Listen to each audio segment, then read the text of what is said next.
ঈদ মোবারক, ঈদ মোবারক, ঈদ মোবারক। বাংলার কড়াইতে বাংলার চাউল ভাজা এবং দেশি পেঁয়াজ এবং দেশি ঝাল এবং দেশি সরষের তেল দিয়ে মাখানো হয়েছে। এই যে কি স্বাদ, যে একবার খাই সে বারবার চাই, সেটা আপনাদের বোঝাতে পারবো না। আব্বা একটু খেয়ে দেখো তো, একটু বলো তো কেমন লাগছে। আসসালামু আলাইকুম প্রিয় দর্শক শ্রোতা, সবাইকে ঈদ উল আজহার শুভেচ্ছা অভিনন্দন। ঈদ মোবারক, ঈদ মোবারক, ঈদ মোবারক। আব্বা ঈদ মোবারক বলো। ঈদ মুবারক, ঈদ মুবারক, ঈদ মোবারক। সবাই আমাদের জন্য দোয়া করবেন।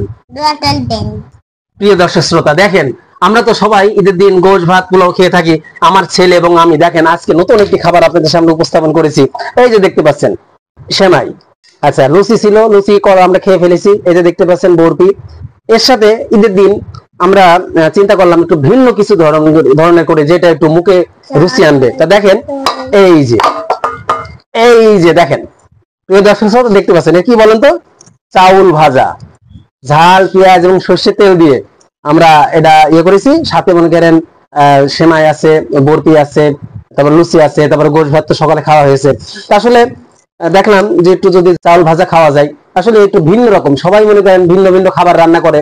তা আমরা আজকে ঈদের দিন ভিন্ন রকমের একটা আইটেম আপনাদের সামনে তুলে ধরলাম। তাহলে দেখেন বাংলার কড়াই, বাংলার কড়াইতে বাংলার চাউল ভাজা এবং দেশি পেঁয়াজ এবং দেশি ঝাল এবং দেশি সরষের তেল দিয়ে মাখানো হয়েছে।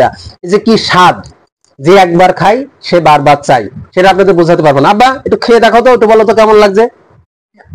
বাটিতে নিবা? আচ্ছা বাটিতে তোমাকে, এই যে আমার ছেলে বাটিতে খাবে, বুঝেছেন, উনি বাটি ছাড়া কিছু বোঝে না, বাটিতে দেবো। আচ্ছা বাটিতে, আচ্ছা খালি ফেলে দিলাম। এবার একটু খেয়ে বলো কেমন লাগছে। ভালো, সেই স্বাদ। ওই দিকটা কি বলো, সেই স্বাদ। দেখতে পাচ্ছেন আমার ছেলে কাঁচের বাটি নিয়ে নিয়েছে, আমি বাংলার কড়াইতে বাংলার চাউল ভাজা নিয়েছি।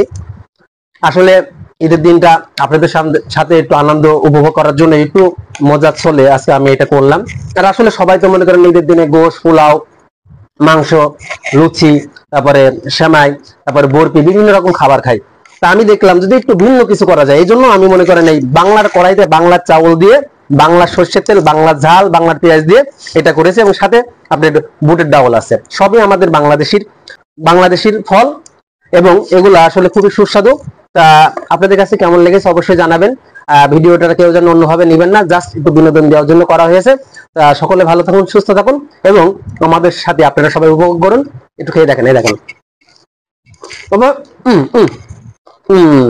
আমার বাপিটা খাচ্ছি। আল্লাহ হাফেজ।